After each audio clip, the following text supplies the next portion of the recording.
And with that, we are back into the draft. UConn on the Dire once again with McMaster heading up the Radiant team.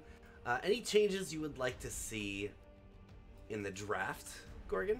I think the draft was fine. We very clearly saw their path to victory. I think their problem was execution. So maybe an easier to execute team for UConn then. They knew how to execute. I don't think the team was that hard to execute. I think that they just didn't do it in one moment. You know, they executed it pretty well through the rest of the game up to that point. Honestly, I think they could play that exact same draft if they feel comfortable with it and just not have that one bad fight.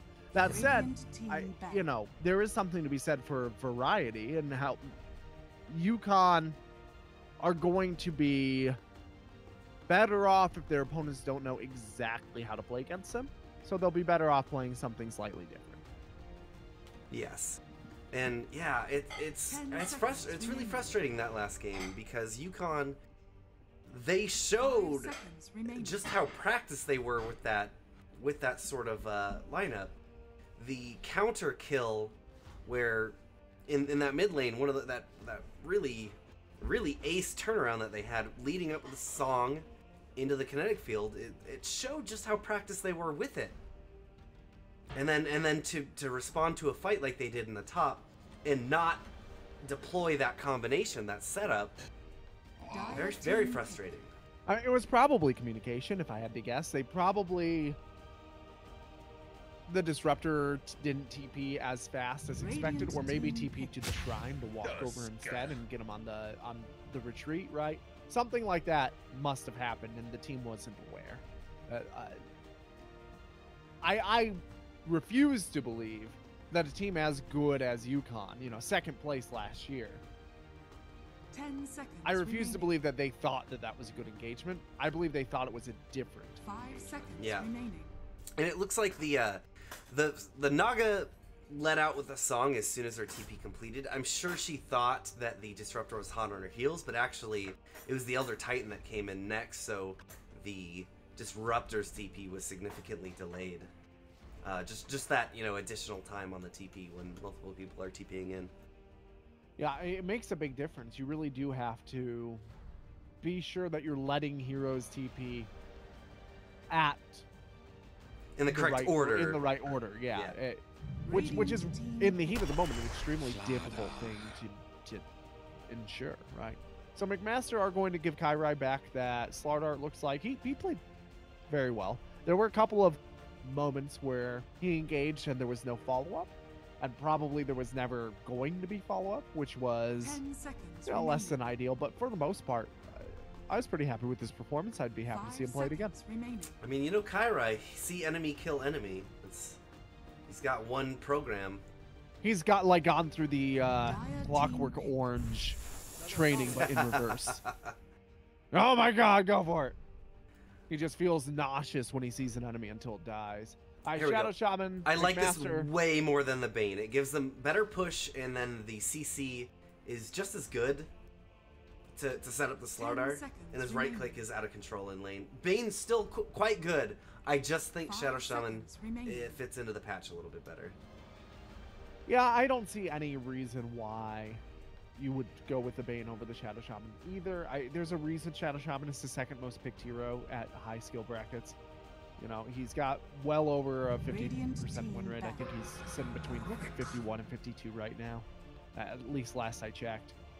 He's a very, very strong hero when you have any sort of team coordination whatsoever. And obviously McMaster does.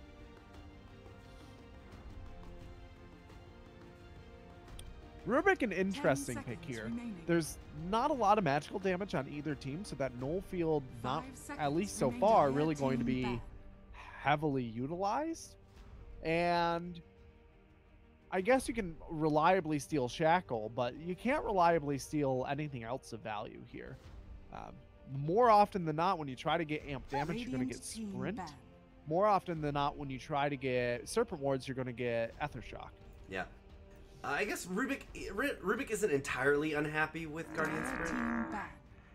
That mobility really helps him be more survivable. Or at least play the backline better so that he can come in and get lifts when he needs them. He just doesn't have the raw HP that Slardar has in order to make that a sustainable skill, you know. Radiant team pick. But you know, and it's just there's just not a ton of synergy with that Tusk. Yeah, you can telekinesis people back behind ice shards. That's probably the best synergy we see so far. Not that Rubik's ever really a bad hero. If you've got a good Rubik player, he's always a good hero. But it isn't. There's nothing screaming this is a Rubik game so far. Yeah. In Tusk, the good news is that Tusk is pretty self-contained, ready built when it comes to rotation. He doesn't need someone else to set him up. He is the guy that sets things up. Rubik won't lend a ton of damage to it, so it's going to be on UConn's next couple picks to have the raw damage that they need to capitalize on a gank attempt. But Rubik can always just buy. Yeah, he can just buy more time with the lift. That's his contribution. Throw out a couple Fate Bolts. Yeah, the Fate Bolt is actually a pretty decent amount of damage through a good chunk of the game too, especially since as of right now, there's no reason to have that null field, right? Sometimes you'll get a value point in order to amplify your team's magic damage, or maybe if your opponents have a Tinker or a Tiny or something and you want to be able to have that little bit of extra survivability when you try to gank them, in case things go wrong, sure, get a value point at like 7 or 8. There's really no reason for it so far, which means that Fade Bolt's going to get maxed. Yeah, and you know, Rubik, he'll throw out a couple spells in the team fight, and that's their contribution. That's it. Unfortunately, star power aside, celebrity, Rubik is just a celebrity at this point. He doesn't seem to be keeping up with the high-level play that's going on in 709. You may not be getting this reference, but I'm throwing shade. Yeah, I see that you are not a Rubik lover. No, it's most people probably know about this in the Epicenter casting competition. This one guy that got selected pretty much immediately torpedoed all his chances by flaming Admiral Bulldog on the Oh CSL yeah, stream. no, that's not a good call. He's a pretty popular guy in that specific community, as it turns out. So I've just been taking what the guy actually said and peppering in. You know, it can be about McMaster UConn. It can be about a hero. It can be whatever you want. Yeah, as long as it's not about Bulldog, you'll be better off. That OD is a pretty good pick here. It's a good interrupt for the Shadow Shaman. It's really good at holding the Slardar in place while the rest of the team is able to rally around. Not great against the Juggernaut, but is pretty solid against the Juggernaut in lane. Yeah, and it will. I mean, if he's getting solo picked off with the Omni Slash, it's something. Right. He doesn't want to use it on himself because he's probably getting chased down by multiple people, but it'll buy you the time. Right, even if you're in a group of 2, right? You run next to somebody, let the Omni Slash hit both of you for a little while, and then you can astral yourself after some of the damage has been soaked, and both of you can survive in some cases. So Bristleback is not a pick that we see very often. Not a pick that does particularly well at high levels of play either. Very, very good, like 1K, 2K MR Stomp pick. I'm not entirely sure what the mentality is behind getting him here. Do you see something that I don't see? Was it picked in response to the Visage? Does this... I'm not sure the interaction... Will his Quills be hitting the Familiars? I'm not catching it here either. I'm pretty sure are immune to Quill. And yeah, like Quill will go through Blade Fury, and Quill's great for the Shadow Shaman when he's holding still, during a shackle, but obviously Quill not great. Neither Quill nor Bristleback, the skill, are great against Serpent Wards. You know, Nasal Goo is not great against the Slardar. The sprint is usually enough to get away anyway. Visage, I can understand the Visage maybe having some trouble if that Bristleback's really, really good about his turn rate, making sure that he's turning at the right time. But other than that, this just feels like a comfort pick to me. It doesn't even seem to synergize particularly well with anything on his team except the OD's aura, which is really, really good for Bristleback. Let's see if I'm trying to see what UConn's gonna pick here. McMaster, they're a little bit more flexible. Visage is he still seeing play in the mid, I believe? 10 seconds. So See, I thought it was off-lane? mid Juggernaut offlane Visage. Yeah, that sounds correct as well. UConn gonna go with the Luna lineup again. Yeah, this is a tough Luna lineup to execute. Because you really need that Bristleback to get off to a good mid game, and you really need that Luna to not get stomped in lane. So, you know, Tuskar's a hero that wants to roam around. Rubik kind of wants to hold still if he can, but Bristleback should have a lot of kill potential if he gets rotations. And so the temptation to rotate away from the Luna here is going to be really, really, really fierce. All right, here we go. So Lukey, it's going to be the offlane Batrider. It will be the mid Visage, and then safe lane Jug. Yeah, okay. I mean, that's a thing. It's a thing. You don't see mid Visage very often, but you know, Visage will do much better than OD. I think it was originally maybe picked to be a mid Jug, but perhaps they changed their game plan once they saw the OD pick in response. I think that's a good adjustment, to be honest. Yeah, absolutely. Visage can be pretty happy here, even without money. He wants a lot of XP, and that's what they're going for here. Yeah, and that XP will obviously be very easy to get in the mid lane. He is pretty vulnerable to rotations, though, and you know could work out in his favor. It could work out against him. It really depends on how heavily these supports rotate against it, or away from this Luna, right? Because if the temptation to rotate into the Visage is, once again, if it's too fierce, then those rotations away are going to undermine that Luna's potential, just like they did last game. And, you know, last game they got fortunate in that McMaster misplayed in a pretty serious way. But if Luna gets off to a similarly rough start, or a similarly even-keeled start, it wasn't even bad, it just wasn't good. A similarly lukewarm start would effectively undermine the entire mid game.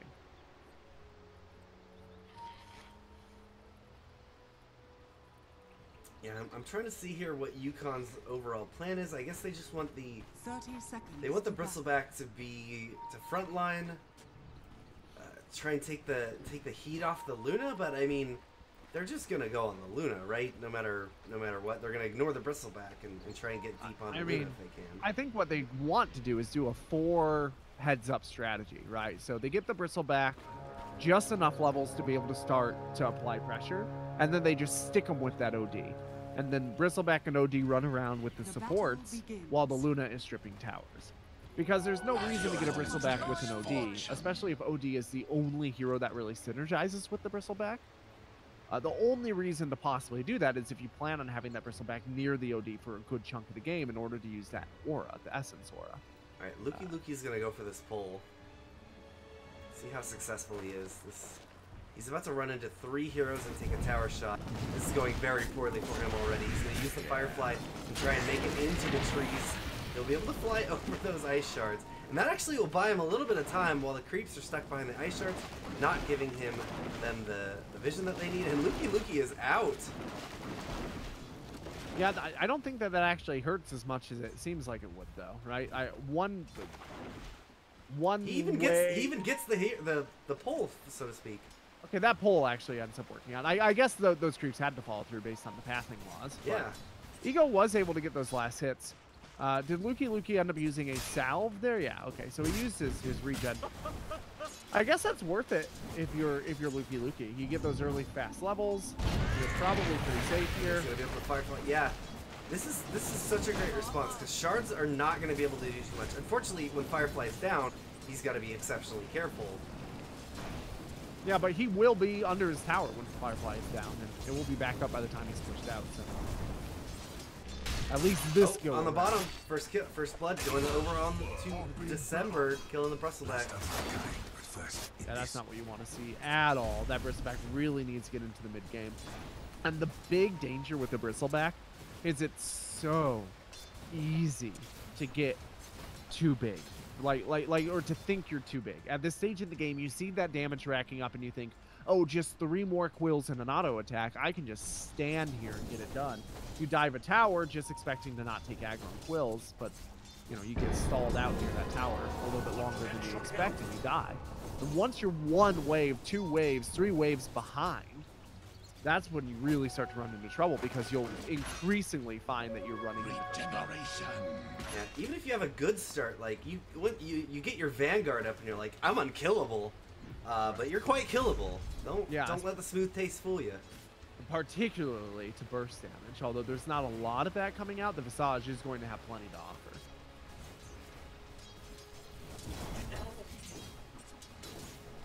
So, taking a look at the mid matchup overall here,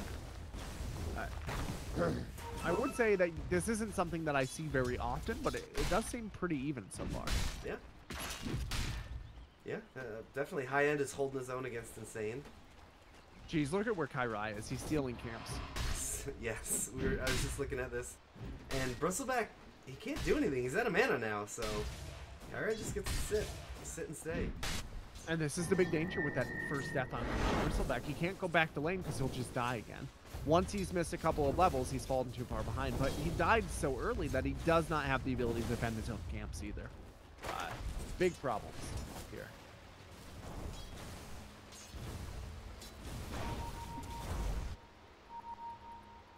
Oh, ping's coming out. On Tusk, he saw the courier come in. He's going to spoil this gank attempt. And all right, so interestingly, the Bristleback decides, well, I can't defend my own stack. I guess I'll go try to take theirs. Should be able to get a couple of these on. Yeah. He's gonna get all the small camps, but here comes Suboptimal. Gets the Shackles out. Now here comes the crush and the spin, Ether Shock, everything they need. And now December's gonna use the rest of that spin to clean up what remains of the can. Right, and all the big creeps are there. That's really what matters. Those camps are largely, at this stage in the game, just to pad out gold, and those little ones aren't worth very much gold at all. The experience is okay, but it's really not that great. Man, Suboptimal, as soon as there was some aggression on the top, they try and go on Luki. As soon as he leaves, Suboptimal is TP'd right in there to try and get as much as he can out of the lane. And now we got rotations coming in. Snowball onto Luki. Luki stayed. He was low. I thought he went back to base, but he came back. Kaira's coming in. They should be able to get a kill onto Logan. One more shot. Oh, he's not going to be able to get the shard block. And we'll go down. He was getting rotated on from two directions. I don't think it was geometrically possible to block both of them out.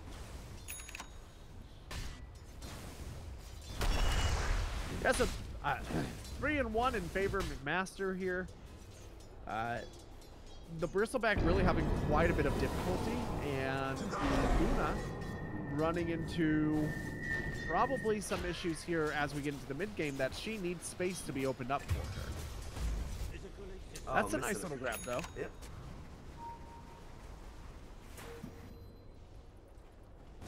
And the rotation now from Logan and Rubik is going to open up here. What's really, really nice about this Bristleback falling apart is that it has opened up these. There goes, it's getting gone on, but he's got that magic wand to keep him alive for now. Luki trying to get the damage in. A Lucy beam Snowball, they've got everything that they need. Sorry, Bats. Yeah, good reversal.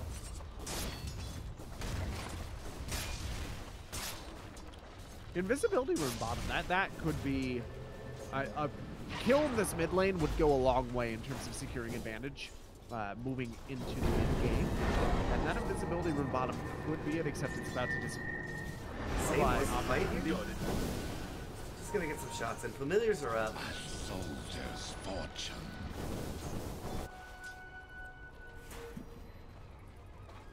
Yeah, so interestingly, still pretty even here. I don't think I've ever seen this matchup, mid-visage versus OD.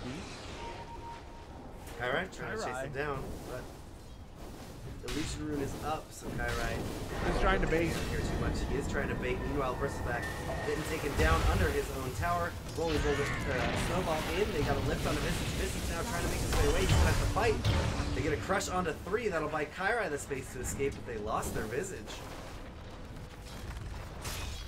December, though, applying quite a lot of pressure here. Now, fortunately, the Familiars didn't go down there, at least. At this stage in the game, those Familiars being down for another 80 seconds would have been tough nuggets for sure. Unclosed. I don't know if he thought he had the space there or the time, but he throws a Fade Bolt, and then instead of his lift first, and that let Kairai escape. Nothing in particular getting way out in the middle of nowhere. He's only level 3. This Juggernaut is level 7. And now Suboptimal to Fort coming in as well. He's got the shackles if he chooses to use them. No spin for 3 seconds. They probably could clean up this kill, but it would be a little bit risky. There's a 13 wand charge on the Juggernaut, though.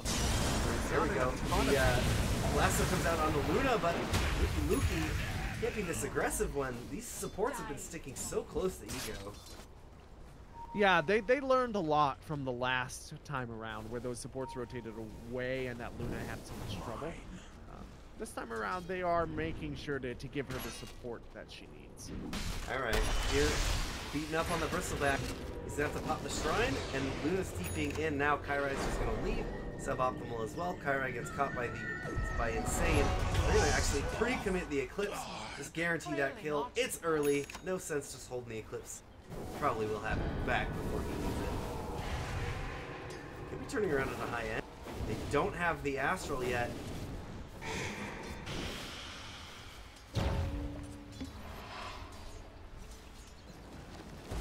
Yeah, not a lot really able to happen here. In part because the Bristleback is so far behind. Still only level 4 at 8 minutes in the solo lock. Like, obviously, UConn are not in a position in order to start breaking out into fights. The Luna only has treads. So, despite the fact that they're up on kills, they really don't have any throttle control. And McMaster still have an opportunity here to start to take towers before that Luna gets out of control. Support's coming in. Here they go. Snowball coming in on the high end. They pull Rubik with them. They're going to be able to get a lift up and the shards out. But not doing quite enough damage. Suboptimal's going to be here. He has the shackle. But Kairai comes in. There we go. Crush onto Tusk. They're chasing down Optimal. Insane's going way too deep. He gets the kill on the Shadow Shaman, but will die himself. Now Kairai's sticking close to Tusk. He actually gets the crush through the shards, and Kairai, one more shot from the tower will take him down, but that gives high end the chance to clean up the 3rd kill here. These familiars may be able to do it. Ego's coming in, Lucid Beam onto him. One more shot. He's not right-clicking or anything. The familiar's gonna leave. That was too much.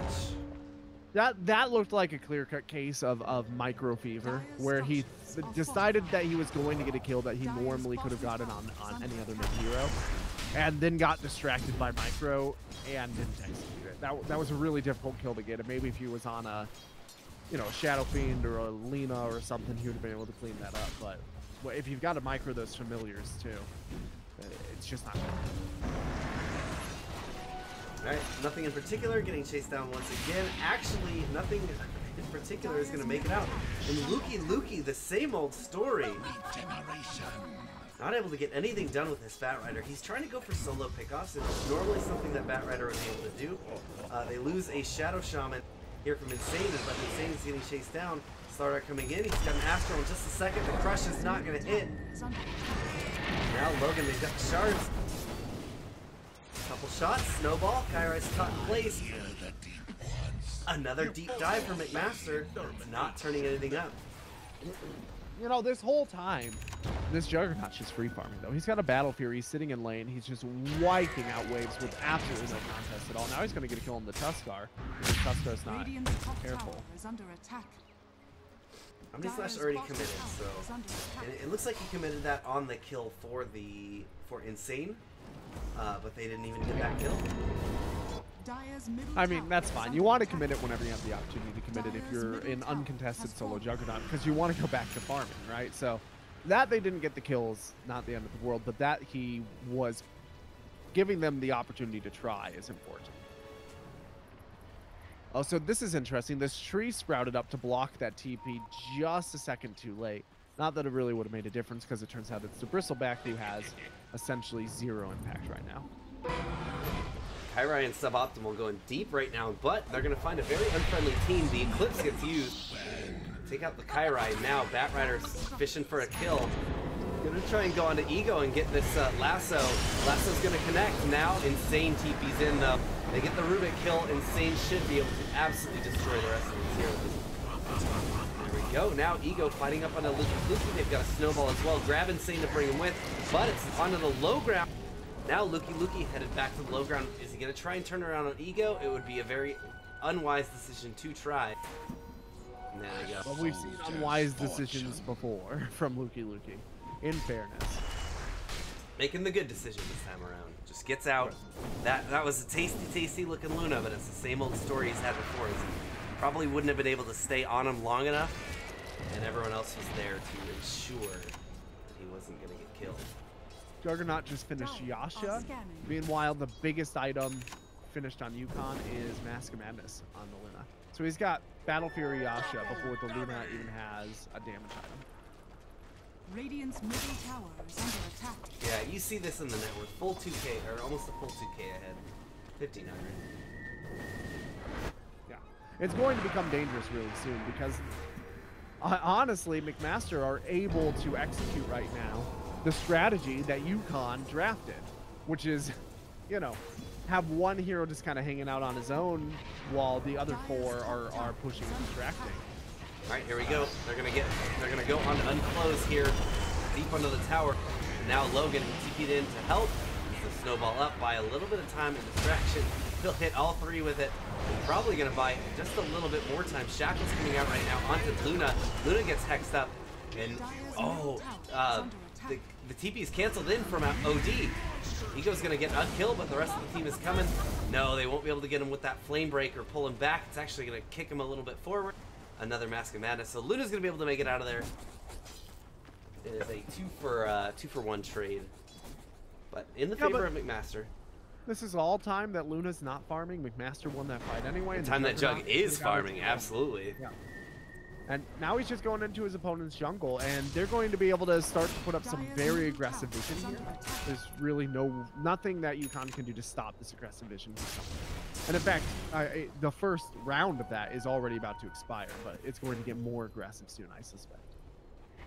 Radiant's bottom tower is under attack. Visage still here on the top doing Visage thing, cleaning up these towers. Trying to at least trying to be distracting. Not let anybody from UConn feel safe with these towers undefended. Juggernaut could run into the Bristleback right now. That would be very unfortunate for the Bristleback, who is still only level 8.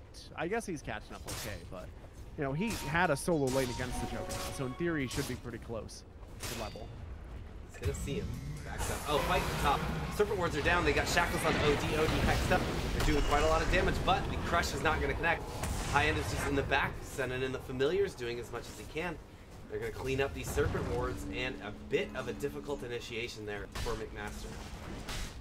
Still no blink on the Batrider, so he hasn't been able to get the lassos out quite right. He's always just kind of running at people, and they're reacting. It's delaying out that good lasso that he's looking for. Yeah, he's not even close to a blink. Snowball coming deep onto High End. Pings up. They're going to get a Lucid Beam as well. Insane. This is going to come in and fight. They catch him outside of the other side of the Ice Shard. Now the Insanity's Eclipse goes down. They find High End, but now Insane is he in a bad position. He gets the Astral, and we'll be able to just force Staff out of there. Oh, even Kyrie could be in some trouble. He gets a Crush, and it will connect onto Luna. But Suboptimal now the only one all by himself. McMaster's playing it 1z, 2z. That's the sort of trade that you want to be forcing your opponents to make if they're going to have a solo farmer still at 16 minutes in the game. Like, make them lose a core and a support for support, right? If this Juggernaut's going to be out farming alone, you need to make sure that the engagements that you're taking are hurting them elsewhere. He does have San Kanyasha basically.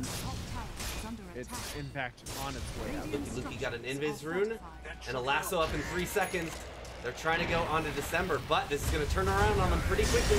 There goes the lasso out onto OD. The Omni Slash not quite coming. There it is. No. Ready? Yes. Not using it just yet. Oh, he actually is. Excuse me. It's already down. But they're going to be able to turn around onto Insane. Insane has to Astral up defensively. December is just trying to stay alive, and he does. Now they burn down the OD with the Firefly. One more shot on the Batrider, and now a spin up on Unclosed. It's going to be spin versus spin. No one doing any damage to each other, but a Blade Fury crit, or a Blade Dance crit will do the final kill to Rubik. Yeah, and that's the first fight we've really seen Juggernaut arrive at. And we've seen the difference that all of this free farming does. You know, something to keep in mind is that the Juggernaut skipped treads, he skipped phase boots, he skipped wrinkles. Like, he's sitting on brown boots. That's a decision that you really need to make, because with just brown boots, he does not have a lot of survivability. He's a pretty slow hero before he gets that Yasha, which means that you had the entire period of time where Omni slaps up, immediately throws into it. Luna getting beaten down by this. A couple more shots should do it. Ether Shock contributing the damage. That was a bit ambitious, I think. That was really dangerous too, because Luna had an 8 times kill monster streak. Half her team's kills were in 1 streak. Right? So for her to be that far forward trying to get a kill like that that's one of the rare cases where your team is actually pretty decently behind, and you can be risking more than you stand to gain. I don't know if they mistimed it like I did, expecting Juggernaut to have had and used the Omni Slash in that last fight. And if they didn't, they had to have not caught that it wasn't used there, because they would have to fully expect it to be up. There we go. Rubik getting caught by the lasso. He will be able to get the lift, and the stolen Omni Slash into Bat Rider, who is only level 1 though. Snap onto the Rubik, will take him down. The Insane now taking some shots. Turn around with the Astral.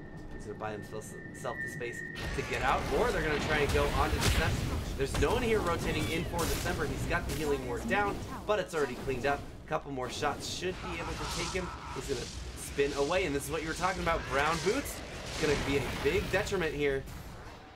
Oh, Insane. Almost 1 miss. Oh, all he needed was a miss. Well, but they did trade. It's Kira Roche, yeah. Probably want to put that onto your Juggernaut, if I'm being really honest, but sure, put it onto the decision. To each their own. You know, I guess they thought this Juggernaut is nigh unkillable, although that's not going to be true anymore. It was immediately proven wrong. Yeah. Really, the big thing that we just need to see from McMaster is they just need to group up and take their advantage, right? The Luna still doesn't have Mana style, but as soon as she does, this is going to become a much different game. There's a blink on the Bat Rider, there's a blink on the Slardar. And Familiars are not going to have a good time when Blaves are bouncing like crazy. Right. Yeah, and there's still no items really of note up on either the Rubik or the Tusko. These guys are pretty far ahead, and they have the Aegis. Really no reason to not start forcing advantage here. They look like they want to make something here in the jungle. They almost found the Rubik, but high end in December, now both in the mid. The rest of their team nowhere near them, though. Good counter warding coming out of the Rubik, making sure that they at least have some control of the jungle. That makes a big difference when you're playing against this kind of lineup. That really wants to choke you out, right? Like the Bat Rider threat, the Slardar threat, the Juggernaut threat, is that they're going to show up out of nowhere. So giving them vision of you before you have vision of them is that much more threatening than it normally would be. All right, UConn is grouping up here in the bot or in the mid to maybe defend the tower, but they've got the lasso. There it is, the blink. It's going to catch Rubik. Immediately turning it around with a snowball to stop that up. Eclipse firing away in the fight. December already uses Omni Slash. There they go. They get the kill onto the Luna. Turn it around on a Logan. December still alive. They might find Insane, but they've got to be careful. Okay, Insane's going to be able to make it out safely. Nothing of value actually going to go in aggressively. Bristleback Syndrome is this going to be?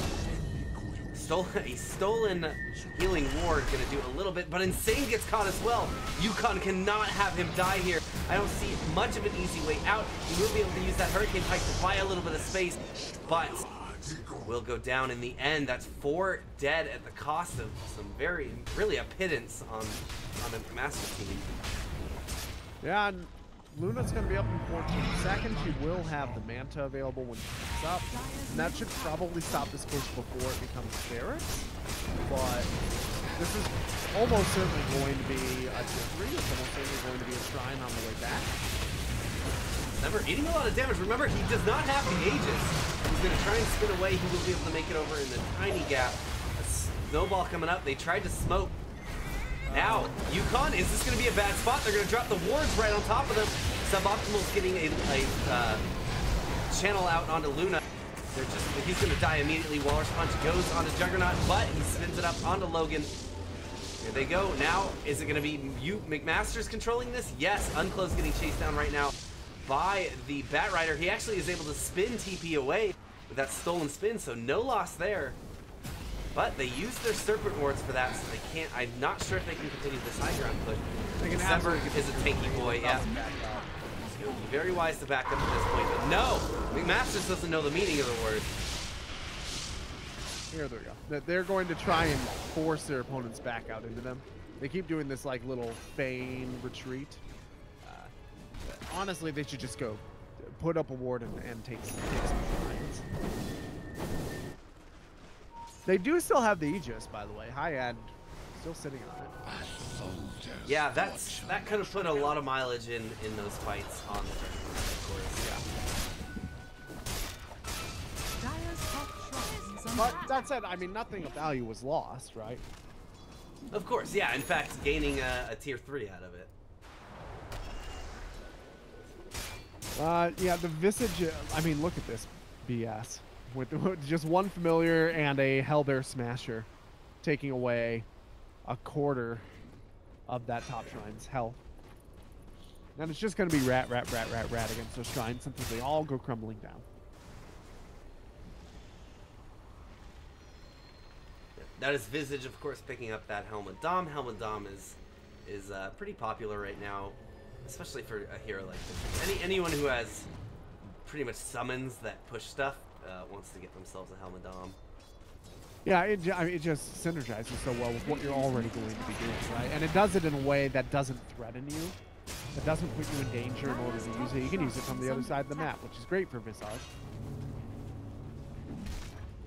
Alright, Aegis is reclaimed, but McMaster's positioning up in the top here. It's looking like they want to go. Firefly is used. There's a blink. Logan, oh, he's going to be able to respond immediately with the Snowball. Bat Rider not able to get a lasso out, but he's buying a little bit of space. He's slowed up quite a bit right now, trying to make his way back over the Ice Shards. They'll be able to get him. No lasso used, but the Omni Slash going in deep right now. Up onto the Manta Illusions and an Astral on Bristleback. Buy them a little bit of time. Suboptimal getting beat down by Insane. Dropping those arcane orbs. The Serpent Wards did get used, but it was for a tower that I think was already going down. I guess they just didn't want it to get denied, so they'll of course be able to clean up those Serpent Wards very quickly. And it's lots of gold going over. Those are worth quite a bit. Yeah, I don't know that the Serpent Wards were really. I think that they maybe thought if we drop the Serpent Wards, then UConn will back up. UConn really weren't in any significant threat there, though.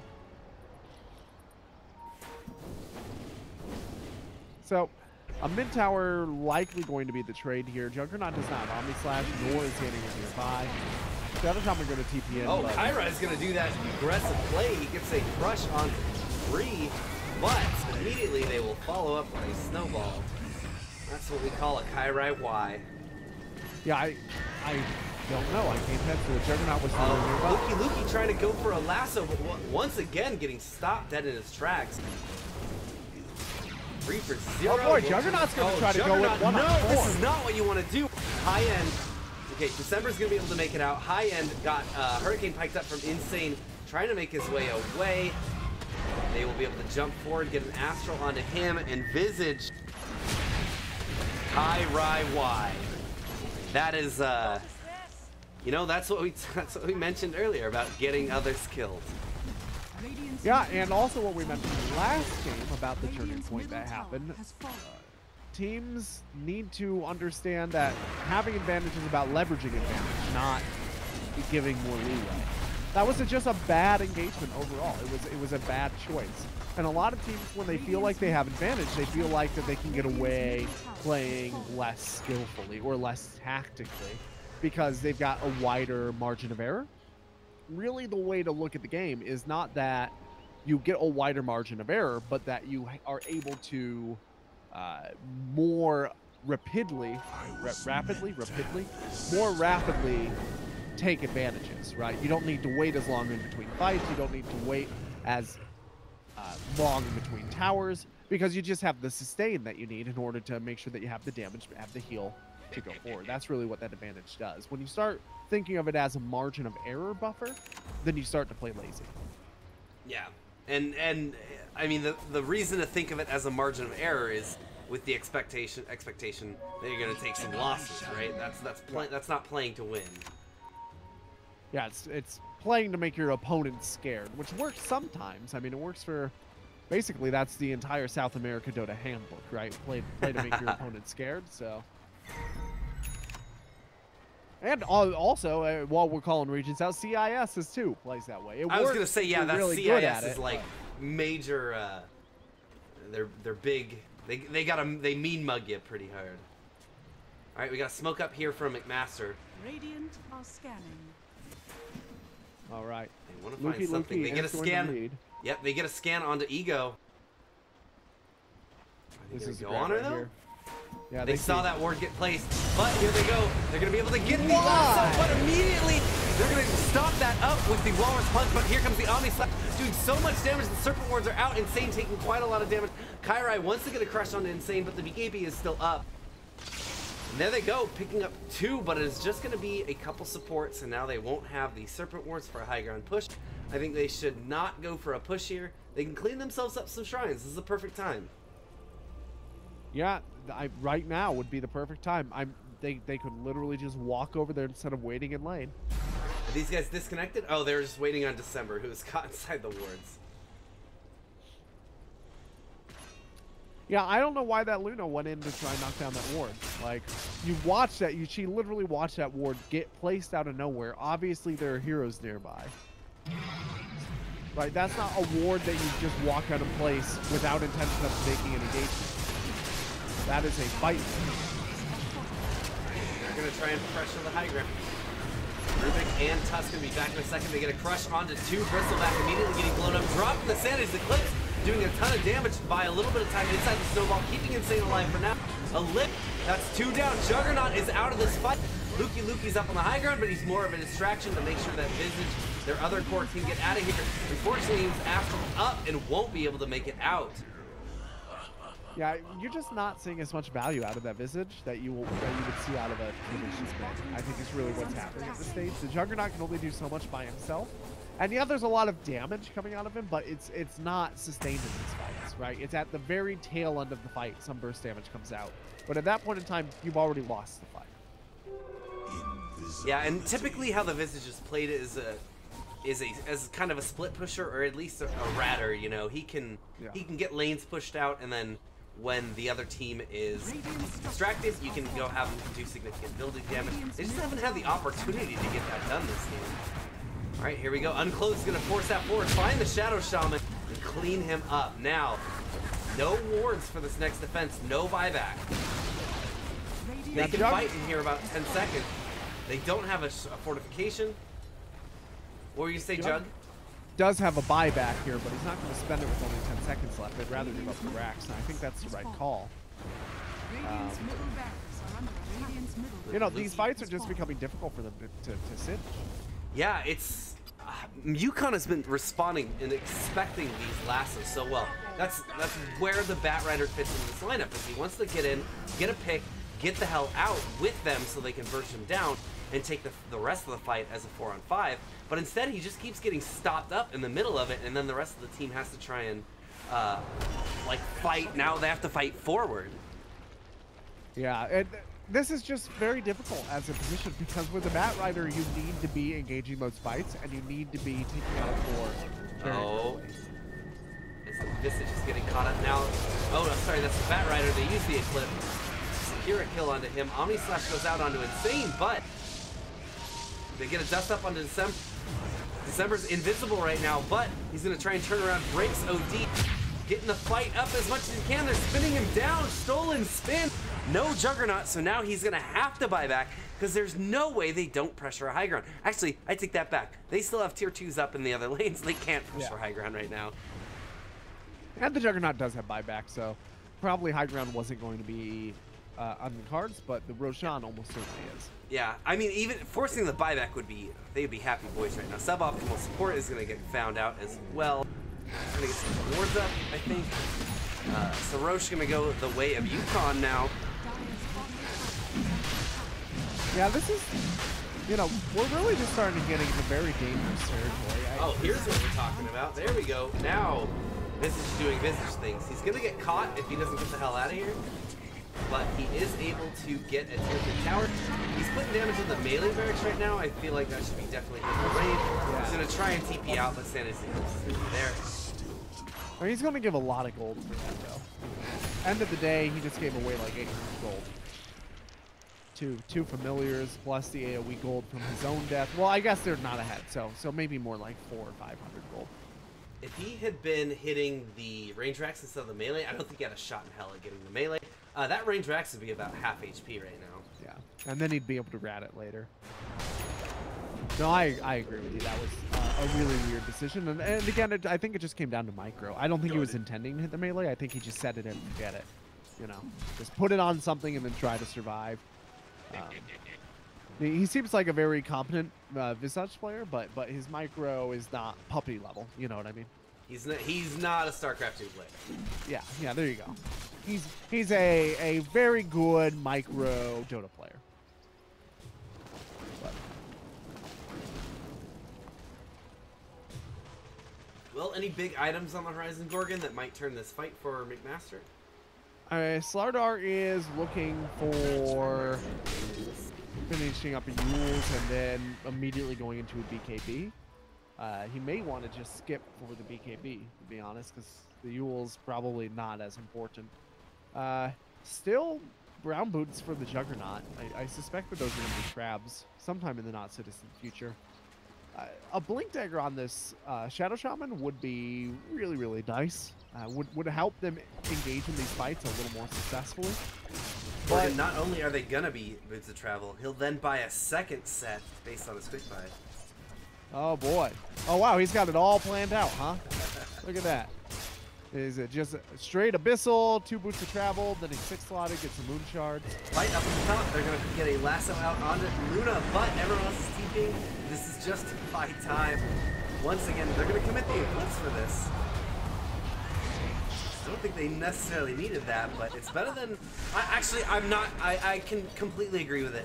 One of those things, one of those traps that a team can fall into is that if it takes a little bit too long to get a kill, they can get rotated on. The pace is, they're not going to initiate with this Eclipse down, so they don't need to right now, right? The game they're not planning on taking high ground before Eclipse is back. Yes. Right? So there's not going to be another fight where that Eclipse is likely to be useful. And there's not going to be a better situation. Like, he got more damage out of that Eclipse there than he would have gotten it anywhere else because it was just the Bat Rider. So yeah, no, I agree. Just in terms of efficiency, I think it's the right call.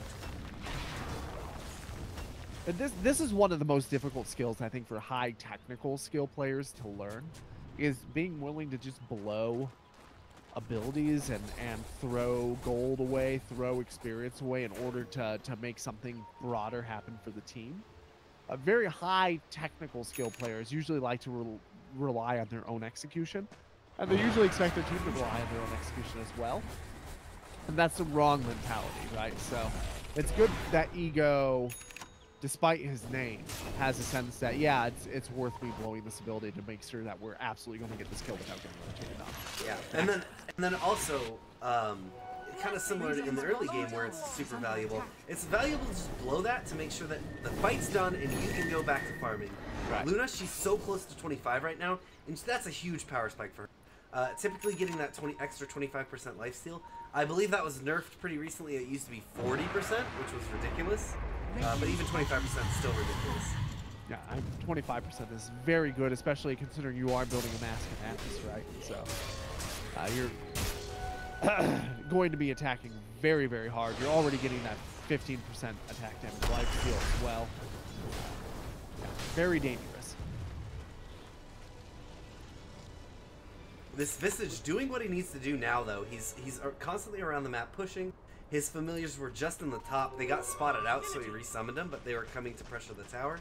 And now they're up in the, they were in the bot. Now they're up at the top, looking to see if they can get any kind of in, get some shots out. And this is keeping UConn on their side of the map. UConn would probably be love to be pushing right now. Yeah, they should be pushing right now, but it's very difficult. But the problem is it's going to get more difficult once those Boots of Travel are ready, because then Juggernaut can be wherever those familiars are. So, you need to get the push happening now, not later. It doesn't matter if this takes a tier 3. If you win the game, then the tier 3 is worth losing. And here they go, as if listening to the stream right now. No stream sniping, please, boys. They are positioning up in the top, looking like they want to make it happen. As I say that, Luna TP's out. Yeah, she saw the Shadow Shaman lurking up here, and I think that they suspect there's going to be a big sneaky push. Well, they might find right. December. Radiant's top tower is under attack. Oh, the dust is not going to connect. This is big for McMasters. They stopped up this push, bought themselves a little bit more time. And even Shadow Shaman going to be able to make it the hell out of there. Yeah, and now we see the range rack starting to get chipped at a little bit. Bristleback not able to clean these up very effectively. So every time they do this to try and rack, you know, they're feeding 200, 300 gold, which at this stage of the game, 400 gold, or 300, yeah, 100 each, right? Yeah, it's 100 each, but sometimes there's a summonable there as well, right? So it's, you know, between 200 and 400, somewhere in there if a hero doesn't die. Ultimately worth it if you're allowed to, if you're able to fly pressure, because it's not that much gold, but it adds up. 5, 6, 7 of those tries, and you're talking, you know, 10% of your overall deficit is just from these split push attempts. Speaking of the deficit, though, looking at it, it has peaked at 9k and is kind of petering out. Is sitting pretty stable at 9k at 38 minutes. Not the end of the world. This is not a huge deficit by any means. This is absolutely anybody's game. Really, the question is who is able to outmaneuver or who makes the biggest mistake. Yeah, McMaster's probably wanting to trick UConn maybe into making a disadvantaged play like they did last game, but UConn, as you said, this is a very disciplined team, and they're showing much more discipline this game. Yeah, which I'm glad. It's really easy to remember this happening last game and get a little too anxious about it, a little too tilty, and just run in. That said, they need to do this before the Boots of Travel are up on the Juggernaut, because otherwise they're just going to start losing damage. In fact, it's McMaster getting a little antsy. When they tried to take that high ground earlier, yeah, that was not the time to do that. Overeager. Some eager beavers. Here comes Lukey. He's gonna use DKB. Clips comes out. Oh my! Kyra gets pulled onto it. Omni Slash. There they go. They're able to take out the Luna right at the beginning of the fight. This will open them up to a high ground. Unclosed, taking quite a lot of damage from the Firefly as well. The Crush will finish him off. Meanwhile, the fight in the bottom, actually, there's a Shadow Shaman getting caught out by himself. A break onto Bristleback. The Silver Edge here. Of course, Bristleback's worst nightmare. They get 2 kills and they want to regroup, and they need to try and push this while they can. Snowball coming out onto Juggernaut. Juggernaut no spin for 5 seconds. Is he going to go down here? All right, he gets the healing ward out. The healing ward is just in the back, but insane, doing an insane amount of damage. Just absolutely crushed him with the Sanity's Eclipse, even with only a few. Actually, he had quite a bit of int still, probably from that Shadow Shaman kill. That whole fight, these familiars were sitting and doing nothing. At high end. Now they come out. Now they come out. He could have both barracks by now if he had just microed those during the fight. But instead he waited for the fight to end because he was distracted by watching his team, I assume. And look, he put so much damage to the melee barracks. Yeah, which he could have. He absolutely could have gotten if they were there faster. They were sitting right next to it in the trees. They did nothing. Despite that fight, Gorgon, 9k net worth lead. Yeah, it's really hard to break farther than that at this stage because the kills aren't really worth all that much because they do have a 9k lead, so they're not getting any AoE gold. And there's no objectives that are being called up. In addition, this team is having a lot of difficulty getting out of farming. So we'll actually see that 9k break into about an 11k here probably because the Luna's going to go out and get a little bit of farm. If I had to guess, but yeah, they're not going to be able to get any objectives out of it. They're not going to be able to get anything done here. Gorgon, can I give some sage wisdom about the current state of Juggernaut's build? Radiant's top Oh God, is it what's this build? If it's brown, flush it down.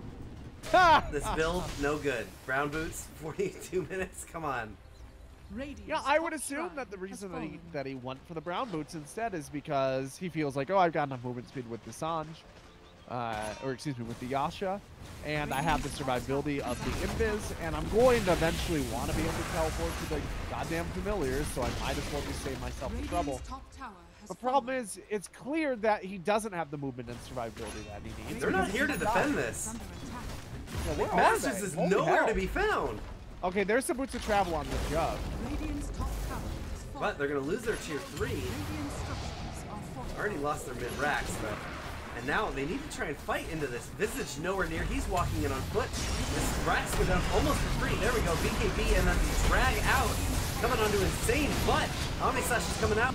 Punch it away. They don't get any key targets with it. Now Slara getting lifted up. Luki is up in the fight. December gonna get Walrus Punch up. There they go. They're getting shackles out on OD, and they need to put the damage in while they have the opportunity. There we go. Finally taking him down. That's 2 kills.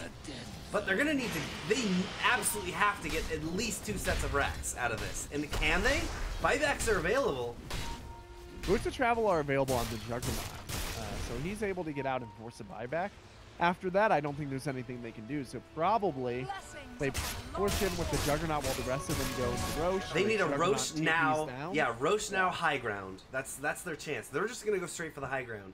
They're trying to force the buybacks, and then they can fall back for Roche. But it's gonna be so hard to get out of their base now that they have 2 sets of racks down. Yeah. Well, you know, they've got the familiar TP option. So it'll be okay. They don't need to get the reach out. This is coming out. Still no buybacks. They're trying to hit up into Ego. December not really doing any damage. Instead, he's going to get lifted up and now beat down by the enemy team.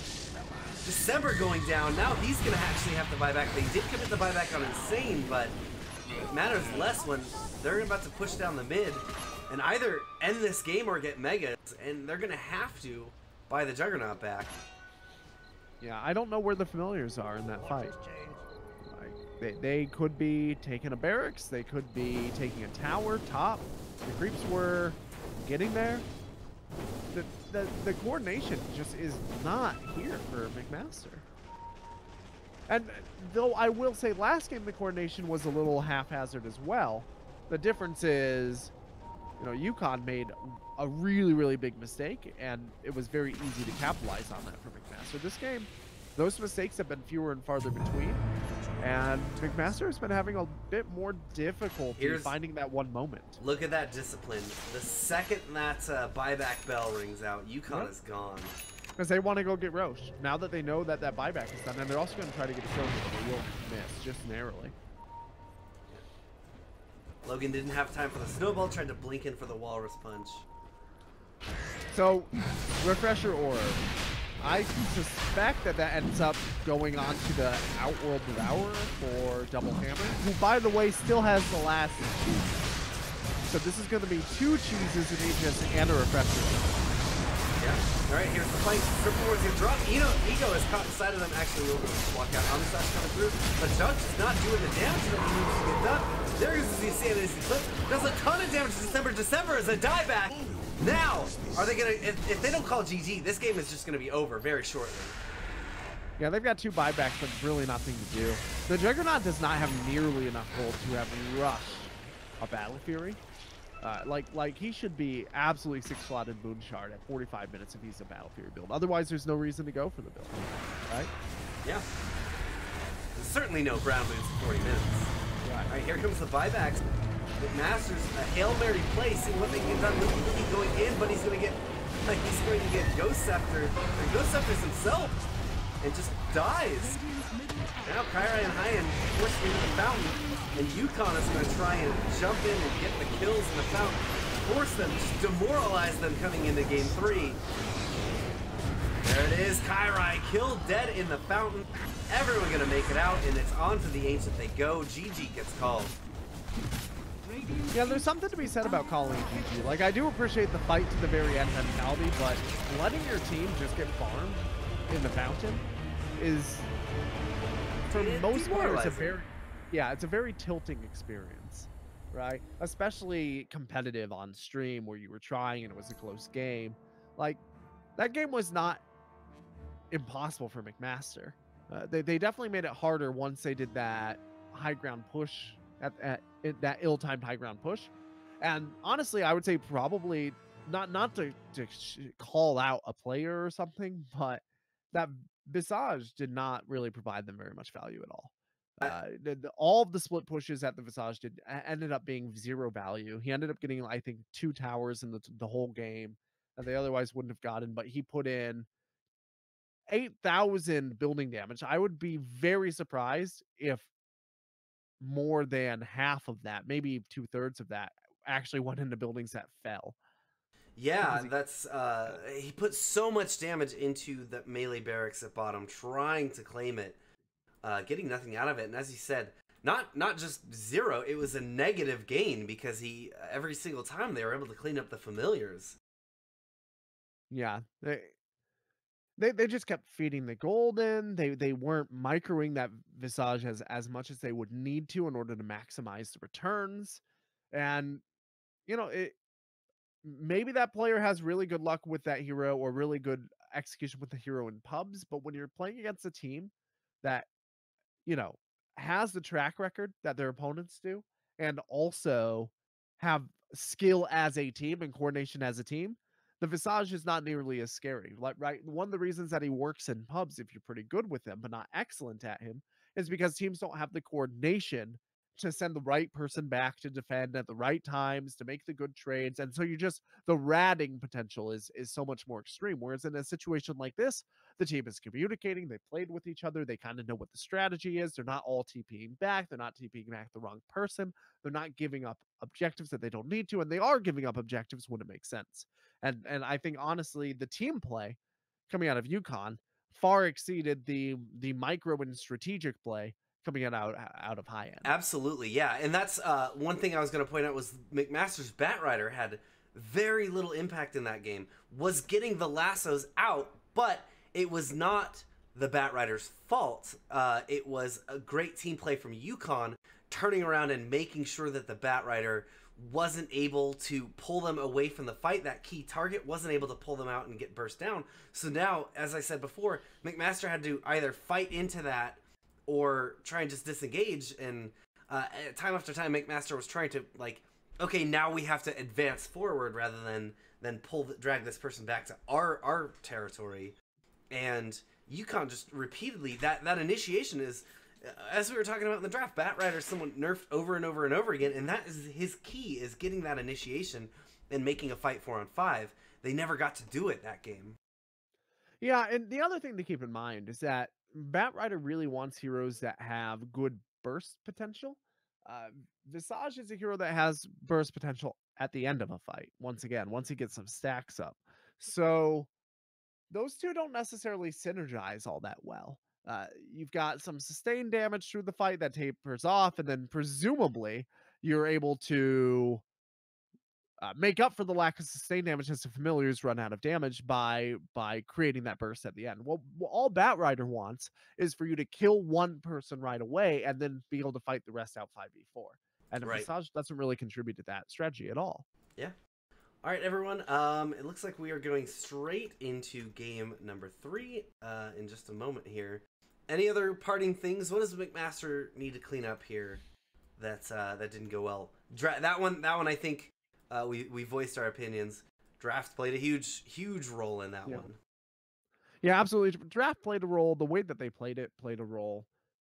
Which, I mean, both of those things are as generic of statements as you can possibly make. I would go so far as to say that maybe they should think less outside the box. I'm okay with punting around the rough, but you got to make sure you can see the green. You know what I mean?